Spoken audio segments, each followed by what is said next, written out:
आप सभी को करवा चौथ की बहुत बहुत शुभकामनाएं। मेरी सभी बहनों का सौभाग्य पार्वती माता की और करवा माता की कृपा से अखंड रहे। इसी मंगल कामना के साथ आज की इस वीडियो में मैं आपको करवा चौथ व्रत की पूजा विधि बताऊंगी।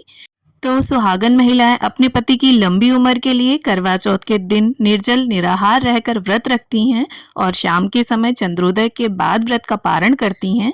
और इस वर्ष यानी साल 2024 में करवा चौथ का व्रत 20 अक्टूबर दिन रविवार को रखा जाएगा। तो हमें व्रत में पूजा कैसे करनी है अब हम ये देख लेते हैं। तो करवा चौथ के दिन सुबह सवेरे देखिए नहा धोकर पूरे 16 श्रृंगार कर लेते हैं हम। तो मेहंदी वगैरह आप लोग एक दिन पहले ही लगा लें, अच्छे प्रकार से खूब सारी नई नई चूड़ियां पहन लें, अपनी शादी का जोड़ा या चढ़ाई की कोई भी साड़ी हम पहन लेंगे और चुनरी वगैरह पीलिया वगैरह ओढ़ कर हम इस पूजन को करेंगे। तो इस प्रकार से मैंने एक चौकी लगा ली है, चौकी पर लाल रंग का वस्त्र बिछा लिया है और थोड़े से गेहूं का आसन देते हुए करवा चौथ माता की या तो फोटो हो या कैलेंडर हो, दोनों में से कुछ भी हो आपके पास तो आप उन्हें विराजमान करें। और देखिए फोटो अगर है आपके पास तो आप हर साल उसी का पूजन कर सकते हैं, और अगर कैलेंडर ले रहे हैं तो आपको हर साल नया लेना होगा।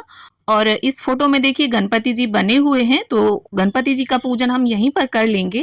अगर आप चाहें तो अलग से भी गणपति जी की स्थापना कर सकते हैं। अब थोड़े से गेहूं का आसन हमें देना है, आप गेहूं की जगह अक्षत या बाजरा भी ले सकते हैं। अब इसके बाद हमें एक करवा चाहिए होगा। देखिए करवा जो होता है उसमें होल होता है, तो यहाँ कॉटन से मैंने होल को बंद कर दिया है और ये सजा हुआ करवा है। कंठ पर मैंने मोली बांध ली है। आप प्लेन भी ले सकते हैं या अगर आपके यहाँ पीतल का जो सागर होता है वो लिया जाता है तो उसे भी आप रख सकते हैं। और इसके बाद इसे जल से हम भर लेंगे और एक चांदी का सिक्का मैं इसके अंदर डालूंगी, क्योंकि इसी करवे से हम चंद्रदेव का पूजन करेंगे। तो आप चाहें तो देखिए छल्ला भी डाल सकते हैं या अंगूठी डाल लें चांदी की, कुछ भी चांदी की कोई वस्तु एक डाल लें। और देखिए बहुत सी जगह करवे का जो छेद होता है वहां पर 7 सीखें लगाई जाती हैं, तो सीखें अगर लगाई जाती हों आपके यहाँ पर तो उन्हें लगा लें। और करवे को देखिए इस तरह से हम ढक्कन से बंद कर देंगे और ऊपर कुछ मीठा रख देंगे उसके। अब इसके साथ ही हम एक यहाँ पर चीनी का करवा ले लेंगे। अब एक कटोरी में थोड़े से गेहूं डालकर हम इस करवे को भी स्थापित कर लेंगे। तो देखिए कई जगह पर दोनों मिट्टी के करवे लिए जाते हैं, कई जगह पर एक पीतल का एक मिट्टी का। तो देखिए क्षेत्रीय परंपरा के हिसाब से विधि में थोड़ा बहुत फर्क आ जाता है, लेकिन अगर आपके यहाँ कोई बड़ा बूढ़ा बताने वाला ना हो तो आप इस विधि से पूजन कर सकते हैं। अब इस करवे में हमने खील और बताशे भर लिए हैं चीनी वाले करवे में। तो ये जो चीनी वाला करवा है ये लुढ़के ना, इसके लिए हमने कटोरी में ऐसे रखा है। और ये जो चीनी वाला करवा है ये पार्वती माता के नाम का होता है और जल वाला हमारा। अब इसके बाद एक प्लेट पर थोड़े से फूलों का आसन देते हुए हम देखिए दीपक को प्रज्वलित करके रख लेंगे। अब गंगा जल और फूल की सहायता से स्नान की भावना से सभी को छींटा दे देंगे और चौकी का भी पवित्रीकरण कर लेंगे। अब वस्त्र की भावना से सभी को हमने कलावा अर्पित कर दिया है। करवा माता को यहाँ पर चुनरी लाल रंग की मैं अर्पित कर दूंगी। तो यहाँ पर देखिए आप नई चुनरी माँ को अर्पित कर सकते हैं या कोई भी नया लाल रंग का पीले रंग का वस्त्र हो, 1.25 मीटर ब्लाउज पीस हो तो उसे भी अर्पित कर सकते हैं।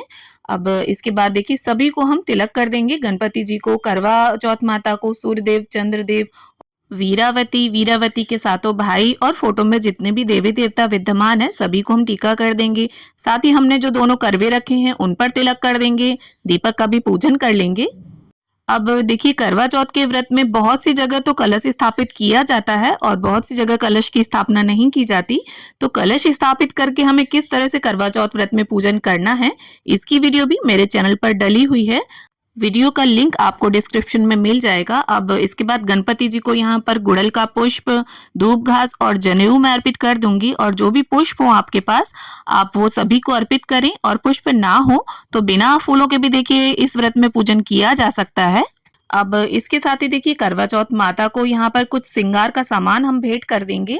तो देखिए आप 5 भी कर सकते हैं, 7 भी कर सकते हैं, या 16 श्रृंगार का सामान भी आप माँ को अर्पित कर सकते हैं। और जो भी आपने अर्पित किया हो उसमें से देखिए एक बिंदी हम करवा माता को लगा देंगे और सारा सामान उन्हें स्पर्श कराकर साइड में रख देंगे। अब इसके साथ ही देखिए बताशे या बाजार से आपने जो भी कुछ मीठा मंगाया हो, घर में जो भी पूड़ी पकवान बनाए हो सभी का भोग आप अर्पित करें।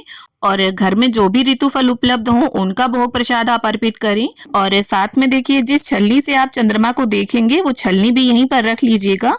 और साथ में एक हमें दीपक लेना है, मिट्टी का या आटे का भी ले सकते हैं, क्योंकि छत पर हम पूजन करने जाएंगे तो दीपक हमें वहीं छोड़कर आना होगा।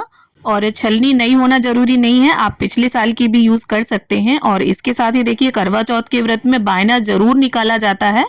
तो आपकी सासू माँ साड़ी या सूट जो भी पहनती हूँ उसे रखें, कुछ श्रृंगार की सामग्री आप रखें, साथ में दक्षिणा भी जरूर रखें।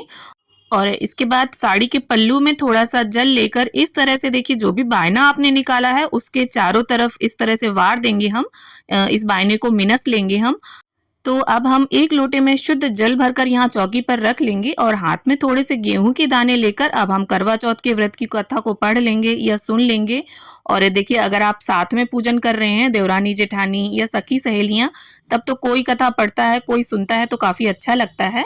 और अगर आपके पास व्रत कथा की किताब ना हो तो कई कैलेंडरों में नीचे कथा लिखी होती है, आप वहां से भी पढ़ सकते हैं। और कथा संपन्न करने के बाद गेहूं के कुछ दाने हम करवा माता के चरणों में छोड़ देंगे, कुछ इस जल के लोटे में डाल देंगे और बाकी के जो दाने हैं अपने साड़ी के पल्लू में इसे बांध लेंगे। और जब चंद्रोदय होगा हम चंद्रमा को अर्घ देंगे, तब ये जो जल का कलश हमने भरकर रखा है इसके अंदर इन गेहूं के दानों को डालकर हम अर्घ देंगे। अब देखिए कई जगह पर ये जो पूजन है दिन में कर लिया जाता है, दिन में कथा पढ़ ली जाती है और कई जगह पर शाम को कथा पढ़ी जाती है। तो हमारे यहाँ ये पूजन शाम को किया जाता है। तो अगर आपके यहाँ सुबह पूजन किया जाता हो तो इस जल के लोटे को आप सूर्यदेव को अर्घ दें, और अगर शाम को किया जाता हो तो चंद्रदेव को अर्घ देने वाले जल में इसे मिला लें। अब एक बड़ी सी कटोरी में आप कोई भी अनाज भरकर रख लें, गेहूं, चावल या बाजरा, और अपने यथा सामर्थ्य कुछ उसमें दक्षिणा रखकर यहीं चौकी पर रख लें और इसे बाद में दान कर दें। अब इसके साथ ही जो दीपक मैंने यहाँ पर प्रज्वलित किया था मैं उसी से सभी की आरती कर लूंगी। अगर आपका इस दीपक को उठाने का मन ना हो तो आप अलग से भी दीपक लगाकर आरती कर सकते हैं।